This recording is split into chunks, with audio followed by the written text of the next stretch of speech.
네. 우리가 요한계시록 오늘은 10장의 말씀, 하나님의 말씀을 먹는 자의 통해서 볼 건데 우리가 기존의 요한계시록 전체의 구성을 한번 다시 살펴보고 오늘 10장의 말씀을 계속 이어보겠습니다. 왜 그런가 하면 요한계시록의 말씀을 차근차근 보다 보면 막 순서가 왔다 갔다 하는 경우가 있습니다. 그렇기 때문에 우리가 좀 계속해서 좀 반복하면서 요한계시록의 말씀을 좀 머릿속에 익혀두면 좋을 것 같습니다. 우리 1장에는 사도 요한이 본 것을 얘기하고 있고요. 그 당시 교회가 보아야 할 예수님을 얘기하고 있죠. 그리고 2장에서 3장은 이제 있을 일, 그 당시 사도 요한이 있는 AD 90년 그 정도 밤모습에 유배될 때 아시아에 있는 일곱 교회 에스보드 사빌라 이 교회를 통해서 성령님께서 하시고자 하는 말씀을 들으라라고 하는 그 말씀을 사도 요한이 이 계시록을 통해서 편지로서 보내게 되고요. 그리고 6장부터 12장까지는 장차될 일을 사도 요한에게 보여줍니다. 4장과 5장은 우리가 봤지만 하나님 보좌 위에 올라간 사도 요한이 하나님의 보좌의 모습을 보고 또 6장에는 그 두루마리에 있는 인이 있는 그것을 받는 그죠 어린 양 예수님의 모습을 또 우리가 보는 그런 장면이었죠. 요한계시록의 구조를 전반적으로 보면 1장에서부터는 사도 요한이 소명을 받고 일곱 교회에게 메시지를 전하게 됩니다. 그게 1장에서부터 3장의 내용이죠. 그리고 4장과 5장은 하나님 앞에 있는 보좌, 하늘 보좌를 보게 되고요. 그리고 6장과 7장은 하나님께서 가지고 있는 그저 두루마리, 일곱 인이 쳐 있는 두루마리를 오늘 유다의 사자인 그죠 예수님 어린 양에게 주게 되고 그 어린 양이 예수님이 일곱 인을 떼십니다. 이 일곱 인을 떼는데 첫 번째부터 여섯 개까지 인이 6장에서 7장에 기록되어 있고요. 그리고 일곱 번째 인이 떼어질 때 그죠 일곱 개의 나팔이 등장하게 됩니다. 그리고 이 일곱 번째 나팔도 그죠 첫 번째 나팔부터 여섯 번째 나팔까지 떼어지는데 그 중에 네 번째 나팔까지는 자연재앙이고요. 그리고 다섯 번째, 여섯 번째, 일곱 번째는 화가 있을 거다라고 선포하면서 독수리가 날아갔죠. 그 첫 번째, 다섯 번째 나팔의 화, 그리고 여섯 번째 나팔의 화가 8장과 9장에 설명되어 있고요. 그리고 일곱 번째 나팔이 아직까지 불리지기 전에 그 사이에 오늘 우리 10장에서부터 11장, 13절까지는 그죠? 우리의 이해를 돕기 위한 그런 삽입 부분이 도입되어 있고요. 그리고 11장 19절에 실제적으로 일곱 번째 나팔이 불려집니다. 그리고 10장에는 대표적인 천사가 나팔이 불려지게 된 마지막 나팔에 대한 징조에 대한 것을 오늘 우리가 살펴볼 예정입니다. 그래서 요한계시록의 이 장차될 일 같은 경우는 우리가 아직까지 이루어지지 않는 일이기 때문에 현재 우리가 이 요한계시록의 인사건이나 나팔 사건 그 사건에 대해서 우리가 현재 우리와의 어느 정도의 이게 관계가 있는지를 좀 살펴볼 필요가 있죠. 그래서 인사건과 이런 나팔 사건 그리고 그 사이에 우리가 이제 10장에서 오늘 보게 될 내용들은 중간에 힘이 센 천사가 등장하게 되는 그런 장면을 보게 됩니다. 우리 지난주에 계속 봤던 나팔의 첫 번째에서 네 번째는 그죠 환경재앙이었고요. 그리고 다섯 번째와 여섯 번째는 화에 대한 이야기죠. 예. 여기 이제 다섯 번째 같은 경우는 그죠 무주경에서 올라와서 그죠 여기서 인을 받지 않는 자 그들에게 오늘 그죠 황충이 와서 그죠? 다섯 달 동안 계속 괴롭히는 그런 사건을 우리가 보게 되었고요. 그리고 이제 여섯 번째 나팔이 불려졌을 때 오늘 지난 우리가 봤던 9장에 보면 실제적으로 전쟁이 일어나게 되고 그리고 지구에 남아있는 3분의 1을 죽이기로 작정한 그죠? 그런 천사들이 등장하게 됩니다. 계속해서 우리가 그림으로 한번 익혀주면 이게 좀 쉽게 이해가 될 것 같아서 계속해서 제가 보여주고 있는 거예요. 우리가 환란이라는 것은 우리가 성도들도 그죠? 하나님께서 이런 재앙을 시작하기 전에는 환란이 있다라는 거죠. 이게 우리가 인사건이나 나팔 사건은 좀 하나님을 믿는 모든 성도들이 함께 당하는 재앙이고요. 그리고 일곱 번째 나팔이 불러질 때 비로소 하나님의 성도는 휴거가 될 거고요. 그리고 그렇지 않는 자, 이 땅에 하나님을 대적하는 자들에게 하나님께서 진노로 일곱 개 대접 사건이 이 땅에 내려질 것이라고 말합니다. 그래서 우리는 인사건과 나팔 사건을 유심히 지켜봐야 돼요. 특히 일곱 번째 나팔 사건을 왜 유심히 봐야 되는가 하면 그때 비로 살아있고 하나님의 인침을 받았고 하나님의 그죠 몸된 종들에게는 하나님께서 손수 휴거해 주시고 그죠 하늘에 있는 휴거를 통해서 하나님 앞에 예수님을 만날 수 있는 그런 부분이 있기 때문이죠. 어, 좀 더 보면 그죠 우리가 집중해서 봐야 될 거는 어, 일곱 번째 나팔과 대접 사이에, 일곱 번째 나팔까지 아니요. 여섯 번째 나팔과 그 일곱 번째 나팔 사이에 첫 번째 삽입부를 봅니다. 이게 오늘 10장 1절부터 11장 13절까지인데요. 우리가 오늘 10장만 보고 다음 주 마무리 뒷부분을 계속해서 보도록 하겠습니다. 자, 이제 우리 본문을 한번 봐보겠습니다. 제가 서두에 설명이 너무 좀 길어져서 좀 이해가 좀 더 혼란스러울 수도 있는데, 이제 잠시 보시면 여섯 번째 나팔이 지금 불려지고 있는 상황에 오늘, 그죠? 사도 요한이 봤을 때 힘센 천사가 등장하게 됩니다. 이 힘센 천사는, 그죠? 작은 두루마리를 들고 있습니다. 이 두루마리라는 것은, 그죠? 이 안에 비밀이 담겨 있는 거죠. 그래서 이거는 나중에 보면 이게 사도 요한이 이 두루마리를 받아 먹게 됩니다. 이게 우리가 두루마리를 먹는다라는 표현을 우리 이게 먹을 때 먹는 그런 거는 에스겔서하고 사도 요한 두 번 등장합니다. 그래서 이 두루마리를 먹는 걸 뭐 소명, 뭐 이렇게 2차 소명 이렇게 얘기할 수도 있습니다. 그래서 이렇게 작은 두루마리를 들고 그죠? 얼마나 힘이 세고 크면 한쪽 오른발에는 바다를 밟고 있고 반대편 발은 땅을 밟고 있는 그런 힘센 천사가 등장합니다.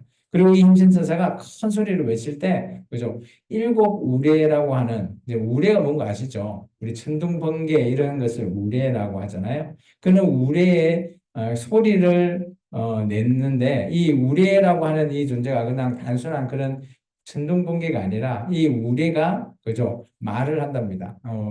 뭐, 이런 거 보면 뭐 이게 좀 공상과학 그런 영화 같은 소리를 하냐라고 하는데 이런 부분은 그죠 일곱 우레 같은 경우도 아마 혹 다른 학자는 이 우레에 대한 것에서 또 다른 천사라는 그런 얘기도 있고요. 그래서 어쨌든 간에 이 힘센 천사가 일곱 우레 그걸 불렀을 때 우레가 나오면서 중요한 것은 이 안에 있는 메시지입니다. 메시지를 보면 이렇게 됐습니다. 하늘에서 소리가 나서 말하기를 일곱 우레가 말한 것을 인봉하고 기록하지 말라. 근데 이 일곱 우레가 또 다른 것을 말을 한 것 같아요. 근데 그 말한 것을 사도 요한이 받아 적은 것 같죠? 근데 그거는 너나 인봉하고 기록하지 말래요. 근데 그 비밀이 뭘까? 이게 궁금하죠. 근데 그걸 굳이 알 필요는 없다라는 겁니다. 하나님께서 하지 마시라니까. 그리고 나서 오늘 또 다르게 보니까 아까 그 땅을 밟고 바다를 밟고 있는 그 천사가 하늘을 향해서 이제 오른손을 들었답니다.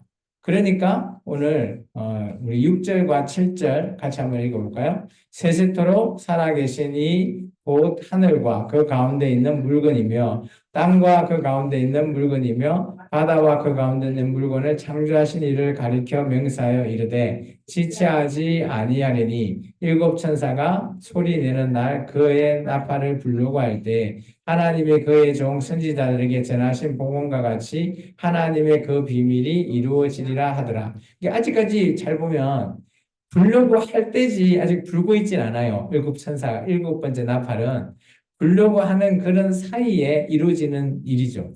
근데 놀라운 거는 이 힘센 천사가 하늘을 향해서 오른팔을 들었을 때, 그죠? 그 받으시는 분이 6절은 누군 것 같아요? 하나님이시죠. 그죠? 그 하나님을 향해서 이렇게, 했을 때 하나님께서 그래, 내가 그 비밀을 말해주겠다는 거죠. 이게 일곱 번째 나팔에 대한 큰 징조를 얘기합니다. 그래서 우리가 이걸 이제 일곱 번째 나팔이 마지막 나팔이잖아요. 나팔이 일곱 개밖에 없으니까. 근데 이제 성경에서는 이 마지막 나팔에 대한 예언들이 있어요. 우리 한번 봐볼까? 이게 이제 힘센 천사의 모양을 이렇게 그려 놓은 부분을 제가 가지고 왔고요. 마태복음은 이 마지막 나팔 때 우리가 어떤 징조가 있는지를 말하고 있습니다. 우리 마태복음 24장 말씀을 같이 한번 읽어볼까요? 그날 환란 후에 즉시 해가 어두워지며 달이 빛을 내지 아니하며 별들이 하늘에서 떨어지며 하늘의 권능들이 흔들리리라. 그때에 인자의 징조가 하늘에서 보이겠고 그때에 땅의 모든 족속이 통곡하며 그들이 인자가 구름을 타고 능력과 큰 영광으로 오는 것을 보리라. 저가 큰 나팔 소리와 함께 천사들을 보내리니 그들이 그의 택하신 자들을 하늘 이 끝에서 저 끝까지 사방에 모은다라는 겁니다. 이 말이 뭔가 하면 이 마지막 여기는 이제 큰 나팔 소리라는 표현을 썼어요. 그 큰 나팔 소리, 그게 이 마지막 나팔 소리라고 보통 얘기합니다. 이 큰 나팔 소리를 볼 때 징조가 보이죠. 그죠? 해가 어두워지고 달이 빛을 내지 못하고 별이 떨어지고 어디서 많이 본 장면이죠. 그리고 우리 다섯 번째 인사건도 포함되어 있는 것 같고요.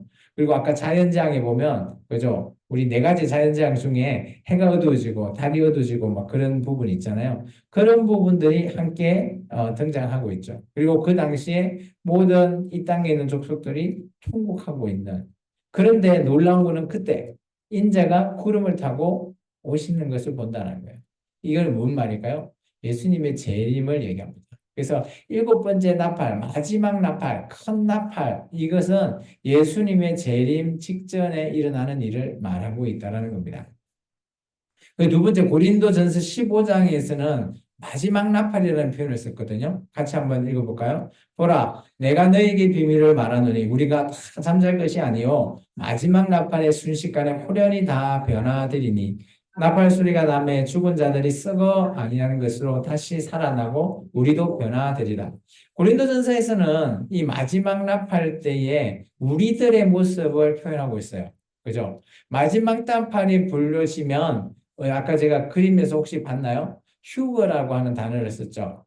이게 마지막 나팔이 불러질 때 우리는 예수님 앞에 하나님의 종들, 인침받은 자들은 예수님 앞에 서게 된다는 거예요. 근데 지금 우리의 이런 모습으로 서지 않을까라고 고린도 전서를 통해서 바울은 얘기합니다. 그때는 어떻게 된다? 우리가 다 바뀌겠다라는 거예요. 여러분은 예수님 앞에 어떤 모습으로 나타나기를 원하십니까? 이쁜 모습? 우리 오가신 근사님은 나이가 드셨지만 지금 그 모습으로 예수님을 만나고 싶어요? 아니면 젊을 때 이쁘고 아리따운 모습으로 주님을 만나보고 싶어요? 그죠? 곱게 이쁘고 그럴 때죠? 고린도전서에서 나오는 거는 이겁니다. 우리가 바뀐다랍니다. 이 땅에서 우리가 막 살아가다 보면 그죠? 막 상처도 있고 몸에 뭐 이렇게 그죠? 화상도 입을 수도 있고요. 때로는 얼굴이 뭐 어떤 사람은 성형을 할 수도 있어요. 성형을 한 사람은 나중에 주님 앞에 섰을 때 전혀 다른 모습으로 서게 됐죠. 근데 우리가 이게 왜냐하면 부활 후의 모습이라는 거예요. 이게 그 모습이 예수님께서 미리 보여주셨죠. 예수님이 부활하고 나서 엠마오로 가는 두 제자 앞에 섰어요. 그리고 섰을 때 그 제자가 예수님인 줄 전혀 알아보지 못했어요. 그런데 얘기를 나누다 보니까, 예수님이네? 하고 딱 돌아왔는데 예수님이 또 사라져 버리잖아요. 그러니까 예수님의 모습을, 그죠? 제자들은 평상시 예수님의 모습이라면 충분히 알아봤겠죠. 그런데 부활 이후에 예수님의 모습을 전혀 알아보지 못했어요. 아마 그 마가의 다락방에 제자들이 모여있을 때 예수님이, 그죠? 그냥 뭐 이렇게 문을 열고 들어간 게 아니라 아예 그냥 시공간을 초월해가지고 쑥 들어오잖아요. 제자들 가운데. 그때의 모습을 이제 물론 명확하게 기록은 해놓지 않았어요. 근데 그 모습을 보고 예수님이라는 것을 인식했을 때 뭔가 하면 손에 구멍, 그리고 허리에 창자국. 이걸 통해서 그들이 더 명확하게 예수님이라는 모습을 알지 실제 얼굴을 봤을 때는 아마 엠마로 가는 두 제자처럼 예수님의 모습을 전혀 알 수 없었을 수도 있을 거예요. 그렇지만 우리가 이제 나중에 우리의 모습도 그릴 것 같아요. 뭐 우리가 언제나 이 땅에 태어나면 그죠? 나이가 들어서 죽게 되잖아요. 우리의 모습이 계속 바뀌죠. 근데 우리가 주님 앞에 서게 될 때, 마지막 나팔이 불려질 때 우리는 그래도 최고 좋은 모습으로 우리가 주님을 뵙지 않을까 저는 그렇게 생각해 봅니다. 그래서 여러분이 다음에 이런 그 아침에 자고 일어나면 이런 연습 좀 해보십시오. 앞에 있는 거울 앞에 있는 모습을 보고 내가 정말 이쁠 때 주님 앞에 서게 되는구나. 그런 모습을 한번 상상해 보십시오. 그 모습으로 우리가 주님을 뵙게 됩니다. 그때 여러분은 어떤 말을 하고 싶습니까? 각자 생각해 보시기 바랍니다. 그리고 세 번째 데살로니가전서 4장은 하나님의 나팔 소리로 마지막 나팔을 이렇게 말하고 있습니다. 같이 읽겠습니다.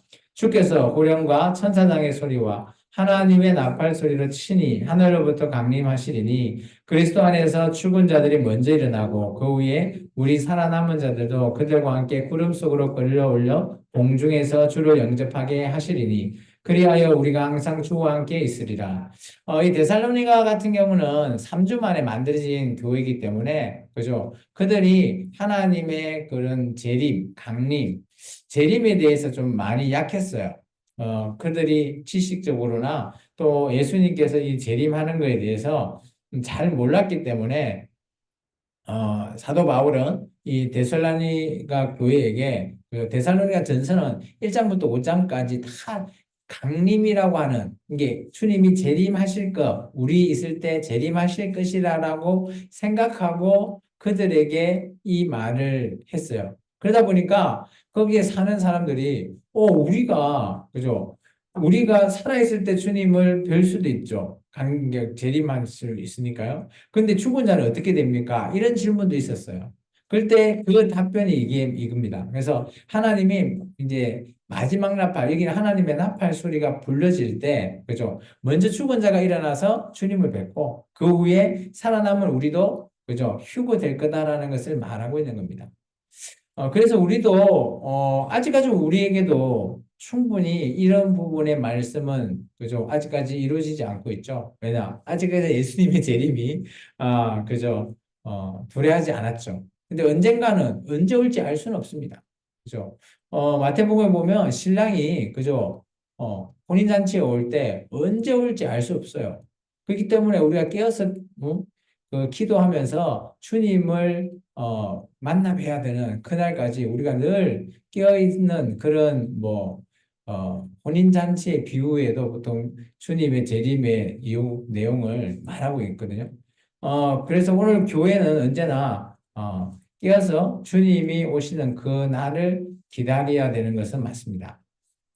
마지막 빌립보서 3장은 또 다른 얘기를 합니다. 이 빌립보서에 대해서는 나팔이라기보다는 그죠? 우리의 시민권에 대해서 얘기하고 있어요. 지금 이 땅에서 우리의 시민권이 아니라 하늘에 있는 시민권을 가지자라는 거예요. 그 얘기를 하면서 오늘 우리가 이 말을 합니다. 같이 한번 읽어볼까요? 그러나 우리의 시민권은 하늘에 있는지라 거기로부터 구원하는 자, 곧 주 예수 그리스도를 기다리노니 그는 만물을 자기에게 복종하게 하실 수 있는 자로 역사로 우리의 낮은 몸을 자기의 영광의 몸의 형체와 같게 변하게 하시리라. 그러니까 지금 우리 같은 경우는 지금 이 땅에 있지만 우리의 시민권은 하늘에 있다라는 거죠. 이게 언젠가는 우리가 여기 이제 여기서 중요한 내용은 맨 뒤에 얘기입니다. 우리의 낮은 몸을 예수님의 영광의 몸의 형체로 변화시킨다라는 의미를 얘기하고 있어요. 이게 하나님의 종된 자는 언젠가는 그죠 마지막 나팔이 불러질 때 우리가 변화되겠다라는 것을 계속해서 말하고 있어요. 아까 우리가 고린도전서도 봤을 때 우리 형체가 바뀐다듯이 빌보서도 마찬가지 변화된다라는 것을 말하고 있어요. 그래서 우리가 이 마지막 나팔을 이렇게 징조 이렇게 있을 때 오늘 이런 기타 다른 성경을 통해서 우리가 좀 더 볼 수 있고요.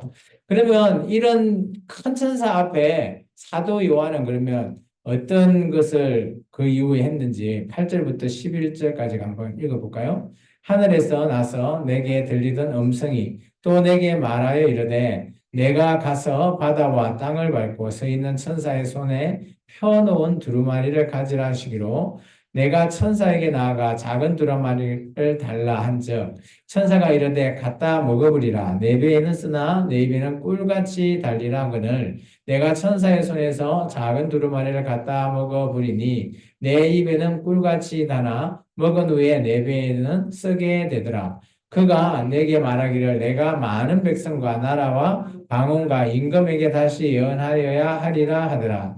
여기 보면 아까 그 힘센 천사가 가지고 있는 두루마리 있잖아요. 그 두루마리를 그죠? 달라고 했어요. 사도 요한이. 그러니까 그 천사가 야 이거 그냥 먹어라. 먹으라라는 게 뭔가 하면 그 말씀을 그죠? 갖다 먹는 것 우리가 먹는 사명을 얘기하는 거죠. 소명. 그럼 네가 갖다 먹고 그 메시지를 전하라라는 겁니다. 그것을 먹을 때는 그죠? 입에는 다나 그죠? 배에는 쓰다라는 겁니다. 우리가 그러지 않나요? 약은 입에는 쓰나, 우리 몸에는 단 것처럼, 여기 두루마리는 정반대의 얘기를 하고 있습니다. 입에는 꿀같이 달지만, 우리 배에는 쓰다. 이 말씀을 통해서 네가 어떤 사명을 말하는가 하면, 저는 11절을 얘기합니다. 이제 네가 그걸 먹고 나서 뭘 해야 되는지를 얘기하고 있죠. 네가 많은 백성과 나라와 방언과 임금에게 다시 예언해야 된다라는 그런 사명을 얘기하고 있어요. 그렇다면 지금 힘센 천사가 나타난 이 부분의 주요 장면은 그죠? 또 다른 그죠? 지금 그 구원에 있어 가지고 또 다른 나라 믿지 않는 많은 자들 앞에 사도 요한이 다시 한 번 더 소명을 가지고 그죠? 예언하면서 전도하는 그런 사명을 다시 한 번 더 갖는 것을 말하고 있습니다. 이 하나님의 비밀을 먹는다라는 것은 그 비밀이 뭡니까? 바로 예수님이잖아요. 이 땅에 재림할 그 예수님에 대한 비밀을 말하게 되고 그것을 이 땅의 많은 나라 백성에게 전하라라고 하는 그 사명을 말하고 있습니다. 쉽게 말해서 우리가 마지막 나팔의 이런 징조를 통해서 사도 요한이 이런 것을 통해서 그의 사명을 다시 한 번 더 말하게 되고요. 또 그로 말미암아 또 오늘 그 일곱 번째 나팔이 분리치기 전에 그죠? 이 모든 일들 이게 이 땅에 있는 우리가 성도들에게 그죠? 준비되는 그런 것으로 보여집니다. 그래서 마지막 나팔이라고 하는 것은 하나님의 계획이고 그 완성을 이루어 나가는 것을 얘기하고 있고요. 우리 성도들에게는 믿음과 회개, 전도, 인내 이런 것으로 말미암아 준비하면서 하나님의 비밀을 온전히 받아먹고 또 그 뜻대로 이 땅에서 우리가 전도하면서 정말 많은 자들에게 복음을 전하는 그런 삶, 그런 것까지 우리에게 지금 적용하면 이 말씀을 그대로 적용되지는 않지만 지금 우리에게는 그렇게 적용해 볼 수는 있다라고 저는 보여집니다. 그래서 오늘 말씀 10장부터 또 더 있어 이제 11장에 가면 두정인 사건까지 플러스 되면서 이 두정인 사건이 마지막 그 순교자인을 채우고 난 다음에 여섯 번째 나팔이 끝나게 됩니다. 그리고 나서 또 이제 일곱 번째 나팔이 분리지기 전에 또 다른 또 이제 역사적인 전개의 회고가 또 전개되고 있어요. 이런 것 때문에 요한계시록이 좀 어렵긴 한데 어쨌든 간에 이런 전반적인 내용을 보면 하나님께서 이루실 그 하나님의 모든 나라의 그런 관계에 있어서는 이게 물론 순차적으로 이어나가고 있지만 명확하게 하나님께서 사도 요한을 통해서 하나님의 비밀을 말하고 있고 그것을 통해서 또 우리 믿는 성도들이 이 땅에서 어떻게 소망이라고 하는 것을 받게 되는지에 대해서 계속해서 말하고 있습니다. 그래서 사도 요한이 전하고 있는 요한계시록은 우리에게 두려움과 떨림이 아니라 우리에게 소망과 하나님의 사랑하심을 체험할 수 있는 그런 성경으로 우리가 읽으면 좋을 것 같습니다. 기도하겠습니다. 주님 감사합니다. 오늘도 귀한 말씀을 통해서 하나님의 귀한